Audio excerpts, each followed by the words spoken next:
രാവിലെ എഴുന്നേറ്റാൽ കൂടുന്നുണ്ട്. രാവിലെ എഴുന്നേറ്റ് ഒരു 2-3 സ്റ്റെപ്പ് വെച്ച് നടക്കുമ്പോൾ അത് കുറഞ്ഞു വരാറുണ്ട്. അല്ലെങ്കിൽ അത് തൊട്ട് നോക്കുമ്പോൾ അവിടെ വേദന വരാറുണ്ട്. അല്ലെങ്കിൽ ചെരുപ്പിടാനൊക്കെ ബുദ്ധിമുട്ടുണ്ട്. ഇങ്ങനെ പ്രശ്നങ്ങളായിട്ട് പല രോഗികളും വന്ന് പറയാറുണ്ട്. കാൽക്കേനിയസ് സ്പർ പോലത്തെ എന്തെങ്കിലും എക്സ്ട്രാ ഗ്രോത്ത് ആണെങ്കിൽ നമുക്കൊരു എക്സ്റേയിലൂടെ ആ ബോണിന്റെ സ്ട്രക്ചർ എത്രത്തോളം ഉണ്ട്, അത് ഇൻഫ്ലെയിംഡ് ആണോ, അല്ലെങ്കിൽ അവിടെ എക്സ്ട്രാ ഗ്രോത്ത് ഉണ്ടോ എന്നൊക്കെ ഈ ഒരു എക്സ്റേയിലൂടെ നമുക്ക് മനസ്സിലാക്കാൻ സാധിക്കും. ഒരു ബോൾ എടുത്തിട്ട് അതിന്റെ മുകളിൽ നമ്മളെ കാല് ജസ്റ്റ് ഇങ്ങനെ ഒന്ന് റബ്ബ് ചെയ്ത് കൊടുക്കുക. അപ്പൊ അത്രയും പ്രഷർ, ആ ഒരു പ്രഷർ അവിടുന്ന് റിലീസായി പോവുകയും ചെയ്യുന്നു. ഹായ്, ഞാൻ doctor Juhi Das, QNB health കെയറിലെ ഹോമിയോപ്പത്തിക് ഫിസിഷ്യനാണ്. ഇന്ന് പല പേഷ്യൻസും നമ്മുടെ ക്ലിനിക്കിൽ വന്നിട്ട് പറയുന്ന ഒരു ബുദ്ധിമുട്ടാണ് ഈ ഹീൽ പെയിൻ അഥവാ ഉപ്പൂറ്റി വേദന. അതായത് നമ്മളെ കാലിന്റെ ഈ ഒരു അടിഭാഗത്ത്, ഇത് ജസ്റ്റ് ഇമാജിൻ ചെയ്യുക, കാലാണെങ്കിൽ ഈ ഒരു അടിഭാഗത്തായിട്ടൊരു വേദന ഫീൽ ചെയ്യുന്നു. ചിലർക്ക് അത് രാവിലെ എഴുന്നേറ്റാൽ കൂടുന്നുണ്ട്. രാവിലെ എഴുന്നേറ്റ് ഒരു 2-3 സ്റ്റെപ്പ് വെച്ച് നടക്കുമ്പോൾ അത് കുറഞ്ഞു വരാറുണ്ട്. അല്ലെങ്കിൽ അത് തൊട്ട് നോക്കുമ്പോൾ അവിടെ വേദന വരാറുണ്ട്. അല്ലെങ്കിൽ ചെരുപ്പിടാനൊക്കെ ബുദ്ധിമുട്ടുണ്ട്. ഇങ്ങനെ പ്രശ്നങ്ങളായിട്ട് പല രോഗികളും വന്ന് പറയാറുണ്ട്. അപ്പൊ ഹീൽ പെയിൻ എന്ന് പറയുമ്പം അതിനു മുന്നേ നമ്മളെ ഈ കാലിന്റെ ഈ ഒരു പാദത്തിന് അടിഭാഗത്തായിട്ട് കുറെ ഫേഷ്യാസ്, ടെൻഡൻസ് അല്ലെങ്കിൽ മസിൽസ് ഇതൊക്കെ കവേർഡ് ആണ്. കുറെ ബോൺസും കവേർഡ് ആണ്. ഈ ഒരു കാലിന്റെ ഈ ഒരു ഭാഗത്തായിട്ട് ഏകദേശം 26 ബോൺസ് കവർ ചെയ്തിട്ടുണ്ട്. അതായത് നമ്മൾ ഈ ഒരു ആംഗിൾ ജോയിന്റ് നോക്കുമ്പോൾ, കാലിന്റെ ആംഗിൾ ജോയിന്റ് നോക്കുമ്പോൾ അവിടെ ഒരു 26 ബോൺസ് ആണ് അടങ്ങിയിട്ടുള്ളത്. അപ്പം ആ ബോൺസിനെ കവർ ചെയ്തുകൊണ്ട് ഒരു ഫേഷ്യ ഉണ്ട്. അതാണ് പ്ലാന്റാർ ഫേഷ്യ എന്ന് പറഞ്ഞാൽ. അതിന് നമ്മൾ ഓവറായിട്ട് എന്തെങ്കിലും പ്രഷർ കൊടുക്കുമ്പോഴോ അതിന് നീർക്കെട്ട് ഉണ്ടാകുമ്പോഴാണ് അത് ഇൻഫ്ലെയിംഡ് കണ്ടീഷൻ ആവുന്നത്. പ്ലാന്റാർ എന്ന് പറഞ്ഞു കഴിഞ്ഞാൽ അടിഭാഗം, ഫേഷ്യ എന്ന് പറഞ്ഞു കഴിഞ്ഞാൽ അതിന് ആ ബോണിനെ കവർ ചെയ്യുന്ന അല്ലെങ്കിൽ പ്രൊട്ടക്ട് ചെയ്യുന്ന ഒരു ലെയർ ആണ് ഈ ഫേഷ്യ. അപ്പൊ അതിനെന്തെങ്കിലും നീർക്കെട്ട് ഉണ്ടാകുമ്പോഴാണ് പ്ലാന്റാർ ഫേഷ്യായിറ്റിസ് എന്നാവുന്നത്. ഫേഷ്യായിറ്റിസ് എന്ന് പറയുമ്പോൾ ഒരു ഇൻഫ്ലമേഷൻ അല്ലെങ്കിൽ ഒരു നീർക്കെട്ട് ഉണ്ടാവുന്നത്. ഇത്തരം ലക്ഷണങ്ങളാണ്, ഈ ഒരു ബുദ്ധിമുട്ടാണ് ഈ ഒരു ഹീൽ പെയിനിന്റെ ഒരു പ്രധാന കാരണം എന്ന് പറഞ്ഞത്.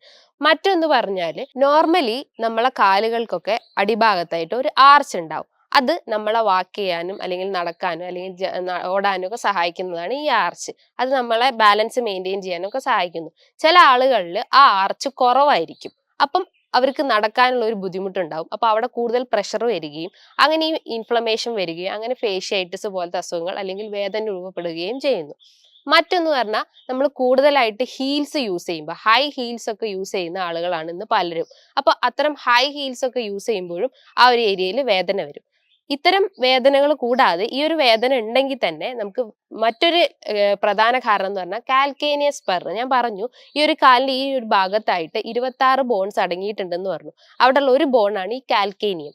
ഈ കാൽക്കേനിയത്തിന് എന്തെങ്കിലും ഒരു നീർക്കെട്ടോ അല്ലെങ്കിൽ ഒരു എക്സ്ട്രാ ഗ്രോത്ത് ഉണ്ടാവുകയാണെങ്കിൽ അത് കാൽക്കേനിയസ് സ്പർ ആയിട്ട് മാറുന്നു. അതായത് ഒരു എക്സ്ട്രാ ഗ്രോത്ത് ആ ബോണിൽ വരുമ്പോഴാണ് അവിടെ കൂടുതലായിട്ട് വേദന ഉണ്ടാവുക. ചിലർക്ക് അവിടെ തൊട്ട് നോക്കുമ്പോൾ വേദന ഉണ്ടാവാറുണ്ട്. മറ്റൊന്ന്, ഇന്ന് ആളുകള് കുറെ നിന്ന് ജോലി ചെയ്യുന്ന ആളുകളുണ്ട്. അതായത് പോലീസ്മാന്, അല്ലെങ്കിൽ ബസ്സിലെ കണ്ടക്ടർ, സെയിൽസിലൊക്കെ വർക്ക് ചെയ്യുന്ന കുറെ സ്ത്രീകൾ, ഇത്തരം ആളുകൾ നമ്മൾ കുറെ പ്രൊലോങ്ഡ് ആയിട്ട് കുറെ നേരം നിന്ന് കഴിഞ്ഞാലും ആ ഒരു ഏരിയയിൽ പ്രഷർ വരികയും അങ്ങനെ ഒരു നീർക്കെട്ടോ അല്ലെങ്കിൽ ഇൻഫ്ലമേഷൻ അവിടെ ഉണ്ടാവുകയും ചെയ്യുന്നു. മറ്റൊന്ന്, അമിത വണ്ണം ഉള്ളവർക്ക്, അതായത് നമ്മളെ ബോഡി വെയിറ്റ് നമ്മളെ ജോയിന്റ്സിനൊന്നും താങ്ങാൻ പറ്റാത്ത ഒരു അവസ്ഥ വരുന്നു. അങ്ങനെ അമിത വണ്ണം ഉള്ളവർക്കും ഈ ഒരു ഹീൽ പെയിൻ വരാനുള്ള ഒരു ടെൻഡൻസി ഉണ്ട്. മറ്റൊരു പ്രധാനപ്പെട്ട കാരണം എന്ന് പറഞ്ഞാൽ, ഈ ഹീൽ പെയിൻ ഉള്ള ആളുകളുടെ ബ്ലഡ് ടെസ്റ്റ് എടുത്ത് നോക്കിക്കഴിഞ്ഞാൽ ചിലപ്പോൾ അവർക്ക് യൂറിക് ആസിഡ് കൂടുതലായിരിക്കും. അപ്പൊ യൂറിക് ആസിഡ് മെയിൻലി ഈ തള്ളവിരലിലൊക്കെ യൂറിക് ആസിഡ് കൂടുതൽ ക്രിസ്റ്റൽസ്, ആ മോണോസോഡിയം ക്രിസ്റ്റൽസ് ഈ തള്ളവിരലിലൊക്കെ പോയിട്ട് ഡിപ്പോസിറ്റ് ചെയ്യും. അപ്പം ഈ യൂറിക് ആസിഡ് കൂടിയ ആളുകൾക്കും ഈ ഒരു ഹീൽ പെയിൻ വരാനുള്ള ഒരു ടെൻഡൻസി ഉണ്ട്.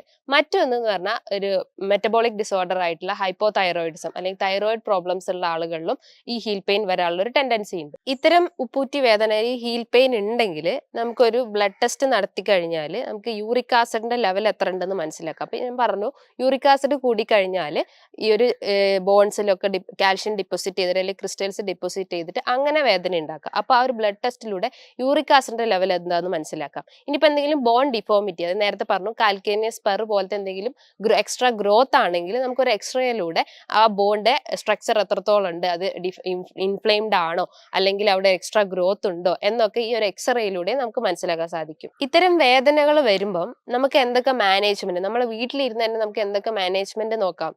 അത് പ്രധാനമായിട്ടും നമ്മൾ ഐസ് ക്യൂബ്സ് വെക്കുക. ആ ഒരു ഏരിയയിൽ നമുക്ക് തൊട്ട് നോക്കുമ്പോൾ നമുക്ക് വേദന ഉണ്ടെങ്കിൽ അവിടെ ഐസ് ക്യൂബ്സ് അപ്ലൈ ചെയ്യുക. മറ്റൊന്ന് പറഞ്ഞാൽ ഒരു ബേസിന്റെ അകത്ത് ചൂടുവെള്ളവും മറ്റൊരു ബേസിന്റെ അകത്ത് ഒരു തണുത്ത വെള്ളം എടുക്കുക. എന്നിട്ട് ഒരു 10 മിനിറ്റ് നമുക്ക് വേദനയുള്ള ആ ഒരു ഏരിയയിൽ കാല് ഇറക്കി വെക്കുക. ഒരു ചൂടുവെള്ളത്തിൽ ഒരു 10 മിനിറ്റ് ഇറക്കി വെക്കുക. അത് കഴിഞ്ഞിട്ട് ഒരു 10 മിനിറ്റ് തണുത്ത വെള്ളത്തിലും കാലിറക്കി വെക്കുക. ഇത്തരം ഇതൊക്കെ രീതികളൊക്കെ ഫോളോ ചെയ്ത് കഴിഞ്ഞാൽ ഈ ഒരു വേദന നമുക്ക് ഒരു താൽക്കാലിക ഒരു ശമനം ഉണ്ടാവും. മറ്റൊന്ന് പറഞ്ഞാൽ നമ്മളെ കാലിന്റെ പുറത്തായിട്ട് ഒരു ടവൽ വെച്ചിട്ട് അല്ലെങ്കിൽ ഒരു തോർത്ത് വെച്ചിട്ട് ജസ്റ്റ് ഇങ്ങനെ ഒന്ന് വലിച്ചു നോക്കുക. അപ്പൊ ആ ഒരു ഏരിയയിലെ ആ ഒരു ഫേഷ്യന്റെ ഏരിയയിലൊക്കെ ആ ഒരു പ്രഷർ ഉണ്ടെങ്കിൽ അത് അങ്ങ് റിലീസ് ആയി പോവുകയും അങ്ങനെ ഒരു പരിധി വരെ വേദന കുറച്ചു കൊണ്ടുവരാൻ പറ്റും. മറ്റൊരു പ്രധാനപ്പെട്ട ഒരു കാരണം, അതായത് ഈ ഹീൽ പെയിന്റെ ഒരു പ്രധാനപ്പെട്ട കാരണം ഞാൻ നേരത്തെ പറഞ്ഞു, അമിതവണ്ണമാണ്. അപ്പൊ കഴിവതും നമുക്ക് വെയിറ്റ് ഉള്ള ആളുകൾ ഒരു 8 to 10% നമ്മൾ വെയിറ്റ് കുറച്ചു കൊണ്ടുവരിക.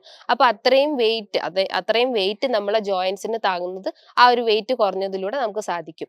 മറ്റൊന്നെന്ന് പറഞ്ഞു കഴിഞ്ഞാൽ ഒരു ബോൾ, നമുക്ക് അത്രയും വേദന ഉണ്ടെങ്കിൽ നമുക്ക് ഒരു ബോൾ എടുത്തിട്ട് അതിന്റെ മുകളിൽ നമ്മളെ കാല് ജസ്റ്റ് ഇങ്ങനെ ഒന്ന് റബ്ബ് ചെയ്ത് കൊടുക്കുക. അപ്പൊ അത്രയും ആ ഒരു പ്രഷർ അവിടുന്ന് റിലീസ് ആയി പോവുകയും ചെയ്യുന്നു. മേൽ പറഞ്ഞിട്ടുള്ള കാര്യങ്ങളൊക്കെ നമ്മൾ ഫോളോ ചെയ്ത് കഴിഞ്ഞാൽ നമുക്ക് ഈ ഒരു വേദന കുറച്ചു കൊണ്ടുവരാൻ സാധിക്കും. അപ്പൊ ഇതുമായി ബന്ധപ്പെട്ടിട്ട് നിങ്ങൾക്ക് എന്തെങ്കിലും സംശയങ്ങളോ അല്ലെങ്കിൽ എന്തെങ്കിലും ക്ലാരിറ്റി ചെയ്യാനുണ്ടെങ്കിൽ നിങ്ങൾക്ക് താഴെ കാണുന്ന നമ്പറിൽ കോൺടാക്ട് ചെയ്യാവുന്നതാണ്. ഇനിയും നല്ലൊരു വീഡിയോയുമായി വീണ്ടും കാണാം. Thank you.